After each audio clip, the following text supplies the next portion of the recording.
Bonjour, dans cette vidéo nous allons voir ce qu'est une loi de probabilité. Observons tout d'abord un logiciel de tableur. Ici j'utilise le logiciel LibreOffice qui est libre et gratuit et que vous pouvez télécharger sur internet ou que vous avez déjà sur votre ordinateur région. Dans ce genre de logiciel on peut déjà mettre du texte, donc ici un texte, un lancer de dés répété 1000 fois qui a été saisi. On peut aussi mettre des nombres, ici les faces du dé que je veux observer et simuler. Et ensuite on peut mettre des formules. Une formule démarre toujours par égal. Voici le contenu de la formule contenue dans la cellule A3. Et ici, il s'agit d'une formule qui génère un nombre aléatoire entre 1 et 6 entiers. Elle s'écrit aléa.entre.borne, entre parenthèses 1, point virgule 6. Cette formule permet de générer un nombre aléatoire. Ici, elle a donné 5, ici, elle a donné 6, etc. Et donc, de façon équilibré, comme si c'était un dé qui était parfaitement équilibré.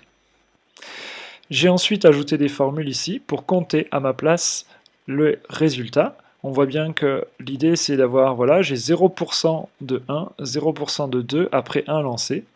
Après deux lancés, si on regarde, j'ai eu un 5 et un 6, j'ai eu 50% de 5, 50% de 6.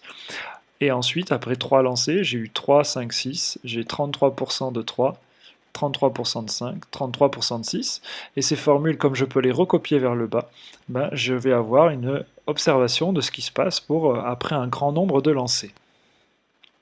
Cette formule est un peu compliquée et n'est certainement pas à retenir au stade où l'on en est. Ce qui va être intéressant, c'est d'observer comment ces fréquences ici vont évoluer. Par exemple, après 10 lancers, on a 50% de 6, 20% de 5, 10% de 4, et par exemple, on n'est jamais tombé sur le 2. Si on va un peu plus loin, après un certain nombre de lancers, on va obtenir d'autres fréquences qui sont la résultante d'un certain nombre de lancers, ici une cinquantaine. Et on peut voir ce qui se passe au bout de 1000 lancers. Alors le plus simple est d'observer ces fréquences sur un graphique. On voit ici en couleur l'évolution de la fréquence au fur et à mesure du temps pour le nombre 1, le nombre 2, le nombre 3, etc. Le nombre 2, vous vous rappelez, il était à 0, donc il reste à 0 un petit temps, en orange, et après, hop, on a à nouveau des 2. Et ce qui est intéressant, c'est de voir que ces fréquences elles se stabilisent toujours autour d'un nombre. Et ici, puisqu'on a un dé équilibré et qu'il a 6 faces, en fait, ça correspond à 1 sur 6. 1 sur 6 étant environ égal à 0,16 et plein de chiffres derrière. Donc 0,16, ça correspond à peu près à 16%. C'est la valeur autour de laquelle se stabilisent nos fréquences de chaque nombre de ce dé qui est considéré équilibré. Cette stabilisation des fréquences observées autour d'un nombre pour chaque phase du dé s'appelle la loi des grands nombres. Définir une loi de probabilité, cela revient donc à choisir un modèle pour notre expérience aléatoire. Alors soit on peut l'estimer à partir de la probabilité issue d'un grand nombre de simulations, donc par exemple ce que l'on vient de faire, imaginons on lance un dé un grand nombre de fois et on observera toujours, quoi qu'il arrive, une stabilisation des fréquences.